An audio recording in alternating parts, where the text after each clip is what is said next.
By 1871, Chicago is a boom town. It's very much a frontier town in that it's made almost entirely of wood and dirt. The buildings, the sidewalks, the houses, all made out of wood coming from Wisconsin and Michigan. It was also a very hot, dry, and windy 1871 summer, which are the perfect conditions for a great fire to break out, and the Great Chicago Fire indeed did break out in October 8th of 1871. You may have heard the story about how the fire started with Mrs. O'Leary's cow and tipping over the lantern in the barn. That did not happen. How people think that the fire actually did start, or at least one of the theories now, is that it was started by extraterrestrials. No, I'm not making this up. There was a meteor shower on October 8th. It was witnessed in Wisconsin. It was witnessed in Michigan. It was witnessed right here in Chicago.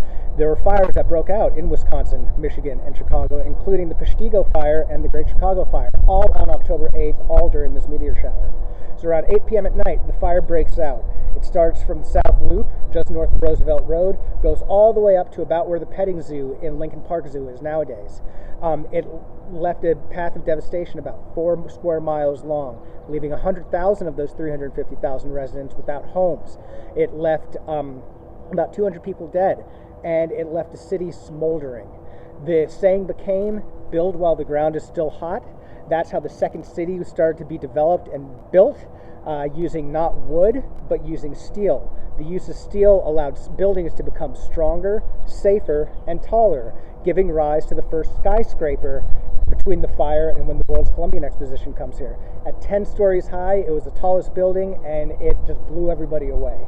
Of course, in order to accommodate these larger buildings with more people working in them, you need ways to get people in and out of buildings faster. You need ways to get people up and down buildings faster. So innovation takes off. Escalators, revolving doors, ways to make these taller buildings more accessible and easier to live in and work in are all taking place right here.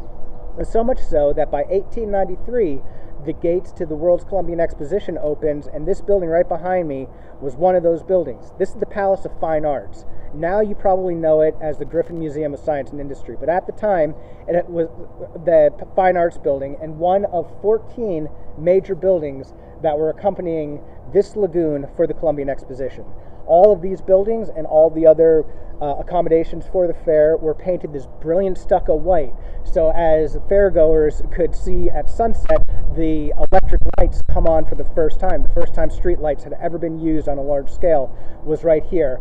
These buildings, these 14 buildings, bathed in white and glowing light for the very first time, gave the city its nickname, the White City. Over 25 million people came through the gate